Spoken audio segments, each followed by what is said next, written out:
կողմ քվեարկեցին։ Շատեր կան 46 Հա, բայց հիմնականը, այսինքն ուշադրությունը գրավեց։ Նրանք արդյոք այս ամենը պայմանավորված էր Հայաստանի եւ Ռուսաստանի հետ հարաբերություններով, որ Ռուսաստանի հետ, այսպես ասենք, խաղեր տալը ինչպիսի արձագանք, ինչպիսի անդրադարձ ունեցավ, գաղտնիք չէ, որ նշված երկրները ոչ բարիդրացական հարաբերությունների մեջ են։ Վրաստանն էլ եւ Ուկրաինան էլ Ռուսաստանի հետ։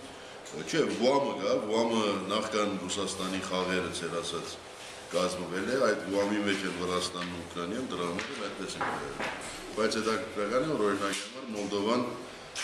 այդպես կտրուկ դեմ չի գվերգել Հայաստանի, այսինքն եթե ցանկանային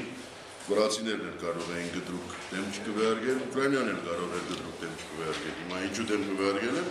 դա էլ իրենց հաշիվն է։ Մենք պետք է որ ըստանում եզրակացնենք, որ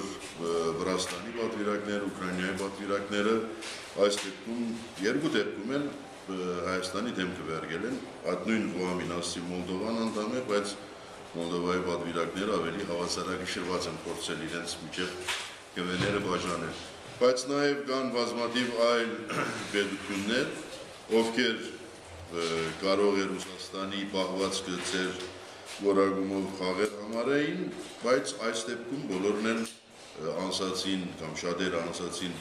Մինսկի խմբի համանախագահողների կոչին եւ ուրեմն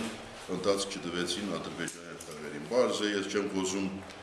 Թուրքիայի մասին, հետաքրքիր է, որ Թուրքիայում նույնիսկ մեկը կար, որ ծերմբահ էր, սպիտակ էր քվեարկել առաջին բանացևին, երբ որ մյուսները բոլորը կողմ էին քվեարկել։ Այստեղ մեկ այլ երևույթ նաև կա կարծում եմ Թուրքիայի պատվիրակության հարցով, որ հայազգի պատգամավորը իշխող կուսակցությունից եւս քվեարկել էր ի նպաստ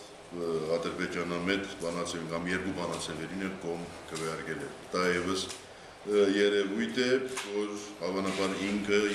այսինքն Ենտագան Եսայանը պետք է որ մտածի, թե ինչ բացառություններ պիտի տա։ Պարզ է, ասեցի ինքը իշխող կուսակցությունից է, բայց նաև կար պատվիրակության մեջ առնվազն մեկ մարդ, ով ծերմբահ էր մնացել առաջին բանացևի վարակային։